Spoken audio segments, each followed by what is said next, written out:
Boa tarde, eu sou o Cláudio Lopes e no Espaço Livre de hoje, terça-feira, o nosso entrevistado é o coordenador regional do Sindhut em Pouso Alegre, Luiz Carlos Silva da Cunha.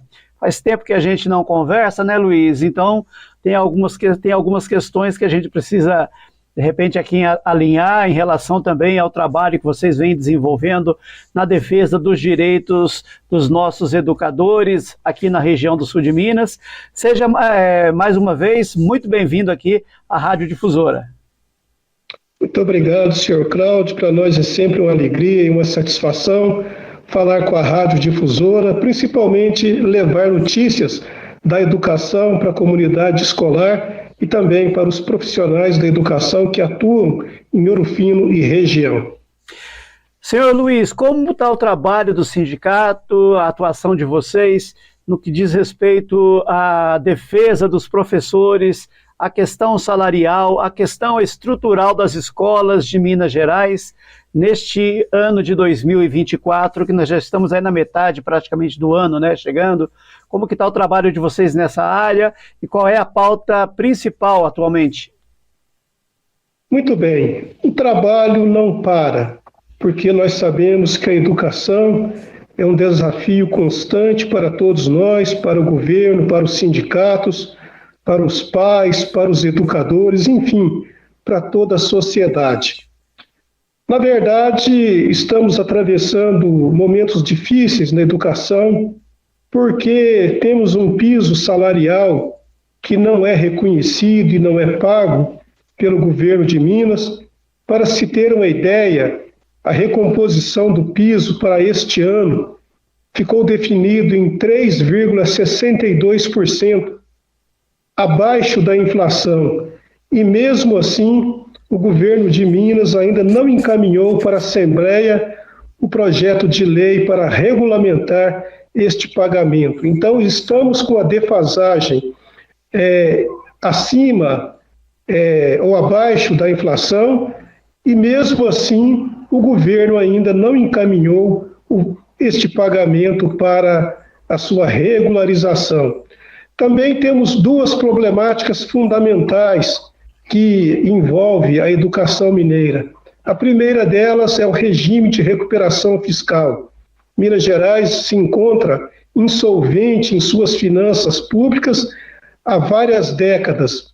E o governo de Minas, todos eles, nos últimos 30 anos, não conseguiram equacionar essa situação e sempre paira sobre nós, educadores, e também todos os servidores públicos de outras secretarias, a possibilidade de atraso no pagamento salarial, de não recomposição das perdas inflacionárias e até mesmo interrupção dos nossos vencimentos, né, o que seria uma tragédia para toda a sociedade. E também temos uma outra questão que é o atendimento precarizado do IPSENG, que é o nosso Instituto de Previdência, que faz também o atendimento no campo da saúde e que também já vem há muito tempo com atendimento precarizado, com a falta de credenciamento de profissionais, de hospitais, com a diminuição de leitos, com a precarização do atendimento dos laboratórios, a limitação de cotas, enfim, uma dificuldade que nós do sindicato lutamos junto ao governo, esclarecendo também a nossa categoria da necessidade de termos um Instituto de Previdência que atenda às reais necessidades dos educadores, mas estas são questões que ainda estão pendentes junto ao governo do Estado e nesta campanha salarial de 2024 lutamos por isso também, pela valorização através do pagamento do piso, pela solução da dívida de Minas, mas que isso não cause um prejuízo para os educadores e também o atendimento adequado do nosso IPSENG. Em relação aí ao piso da categoria, né, muito se questiona o fato do piso ser estabelecido para um determinado limite de carga horária. Isso está equacionado com os servidores do Estado? Eles estão cumprindo realmente a carga horária necessária para receber o piso ou recebem de forma proporcional, professor? Então, essa é uma problemática que foi trazida pela Lei 11.738, que estabeleceu o piso salarial para uma jornada até 40 horas. Então, não fala taxativamente que a jornada tem que ser 40 horas, mas até 40 horas. Aqui em Minas Gerais, nós temos uma lei que estabeleceu que o piso aqui em Minas Gerais é para 24 horas. Portanto, dentro da autonomia dos entes federados, que é assegurado pela Constituição Federal, não há que se falar em 40 horas e pagamento proporcional aqui em Minas Gerais, que é um estado que tem autonomia garantida pela Constituição, porque aqui tem uma lei que assegura a 21.710 de 2015, que assegura o pagamento integral para uma jornada de 24 horas. O que está havendo é um descumprimento reiterado por parte do governo de Minas de uma lei estadual que ele ainda não revogou esta lei, a lei se encontra em vigência, mas há uma recusa de se cumprir a lei. Então há que se pensar como que nós, cidadãos, temos que cumprir a lei e se não as cumprimos, podemos sofrer sanções, punições, e o próprio governo dá um exemplo negativo ao se recusar cumprir a lei. Ora, se a lei não é adequada, se ela é inconstitucional, o governador Zema já está em mandato há 6 anos. Por que ele não propôs a revogação da lei? Então, o que cabe, no nosso entendimento, é que se cumpra a lei até que ela seja revogada. E o cumprimento da lei é o pagamento integral do piso salarial de R$ 4.500 para uma jornada de 24 horas. É isso que o sindicato luta, é isso que entendemos que, se está na lei, é para ser cumprido. E o governo do estado, professor Luiz Carlos, está se debruçando atualmente nessa questão envolvendo a negociação da dívida de Minas Gerais com o regime de recuperação fiscal, até outros protagonistas que estão agindo aí muitas vezes representando até o estado de Minas, como é o caso de Rodrigo Pacheco, como é o caso de outros políticos também, o próprio presidente da Assembleia Legislativa de Minas, tentando esse acordo com o estado. Uma das questões levantadas com esse regime de recuperação fiscal seria também, digamos assim, o congelamento de salários. O sindicato tem acompanhado isso e isso tem trazido assim, preocupação para a categoria? Perfeito. Esta questão da dívida de Minas é uma questão muito emblemática, porque é uma questão antiga. Justiça seja feita, não foi este governo e nem o governo anterior que fez essa dívida monstruosa de 165 bilhões de reais. Esta dívida tem origem na década de 1990 e precisa, ao nosso ver, ser melhor esclarecida. Nós entendemos que é preciso se fazer uma auditoria na dívida desde a sua origem para ver realmente se esta dívida ela tem lastro, ela foi realmente feita para trazer benefício para a sociedade mineira, ou se existem outras questões que precisam ser esclarecidas. Dito isto, as propostas que têm sido apresentadas pelo governo do estado, que traz um prejuízo muito grande para todos os servidores públicos, mas não somente na educação, que é o congelamento de salário por 9 anos. Como pensar em termos de segurança pública, saúde, educação, meio ambiente de qualidade, com servidores com salários congelados por 9 anos? Isso não é possível em nenhuma sociedade. Também tem uma proposta do senador Rodrigo de Pacheco, que é o presidente do Congresso Nacional, que coloca a entrega do patrimônio de Minas, construída às duras penas por gerações, como a Copasa, a CEMIG, a CODEMIG, entregando esse patrimônio para o governo federal. Nós, mineiros, achamos que não é o correto isso, e até mesmo um insulto à memória do ex-presidente, ex-governador Itamar Franco, que lutou tanto, né, para que a CEMIG, principalmente, permanecesse como um patrimônio e uma conquista de todos os mineiros.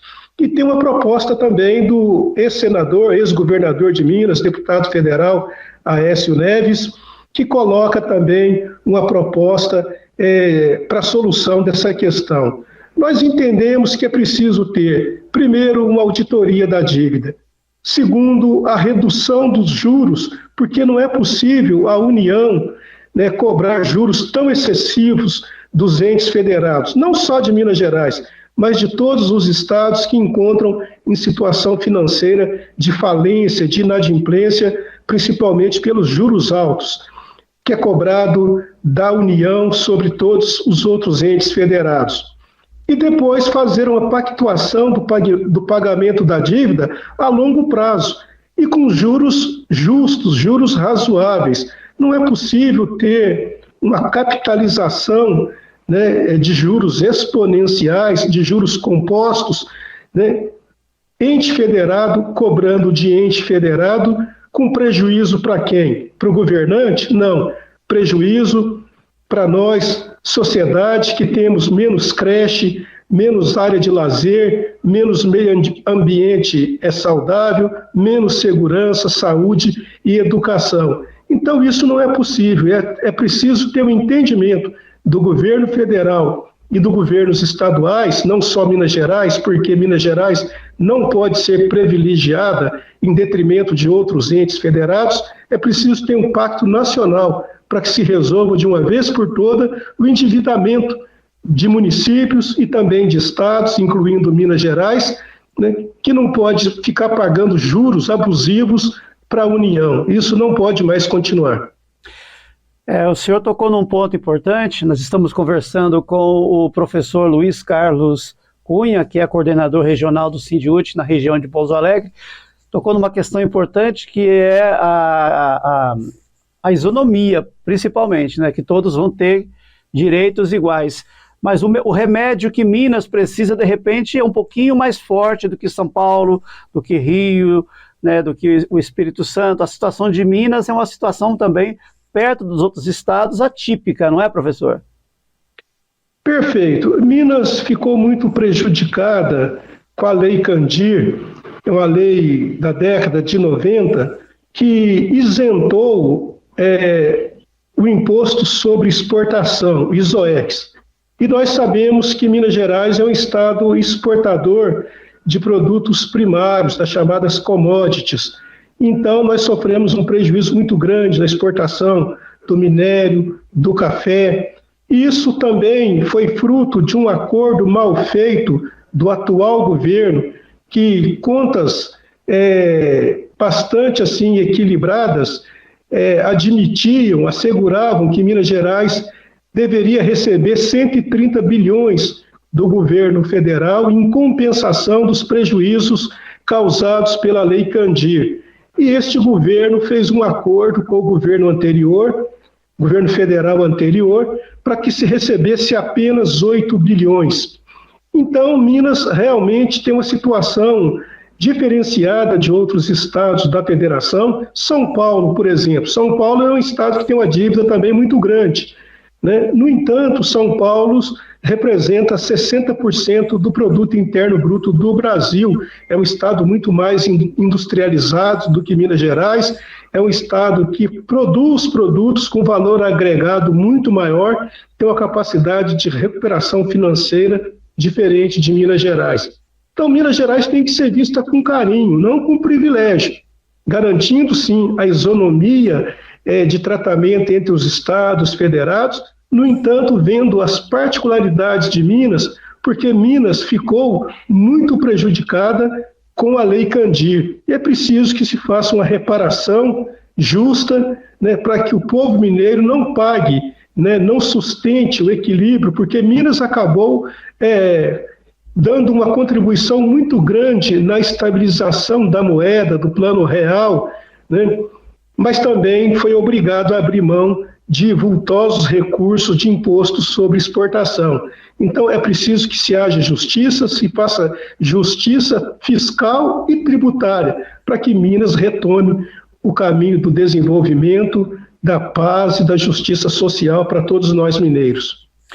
Eu tive a oportunidade, professor, nós já estamos caminhando para o final da entrevista, que eu sei que o senhor tem um compromisso também, a reunião agendada aí, mas nós tivemos acesso aí à página do Sindhut-MG, onde também consta lá um manifesto de solidariedade, de apoio aos servidores da educação federal, que estão aí com o movimento de greve, também de paralisação, também envolvendo a questão salarial. O governo federal, por sua vez, agora na gestão do presidente Lula, tem apresentado algumas propostas também em várias áreas. O senhor acha que a educação precisa ser melhor contemplada também pelo governo federal, haja vista esse descontentamento da categoria dos institutos, das universidades, professor? Muito bem lembrado, senhor Cláudio. Primeiramente, a nossa solidariedade a todos os profissionais, técnicos, administrativos, do magistério da rede pública federal. Aqui em nossa região, nós temos o Instituto Federal do Sul de Minas, que é uma potência na formação dos nossos jovens, dos nossos adolescentes, também tem um protagonismo muito importante nos arranjos produtivos locais da nossa região, com tecnologia, com conhecimento, e é isso que se faz o desenvolvimento de uma região e de um país. Portanto, a nossa solidariedade e o nosso apoio irrestrito à manifestação, ao movimento dos servidores públicos federais da educação. Não é porque somos simpáticos ao governo do presidente Lula que nós vamos deixar de considerar as justas e legítimas reivindicações da educação no plano federal. Nós temos que, no governo do presidente Michel Temer, foi criado um mecanismo jurídico, contábil, orçamentário, que ficou definido como teto dos gastos, o teto dos gastos. E isso impôs uma limitação muito grande para os gastos que nós consideramos que na saúde, na educação e na segurança pública, no meio ambiente, não são gastos, mas são investimentos, mas tratou-se de que eram gastos. No governo do presidente Lula, a nomenclatura mudou, deixou de se chamar teto dos gastos e passou-se a denominar arcabouço fiscal.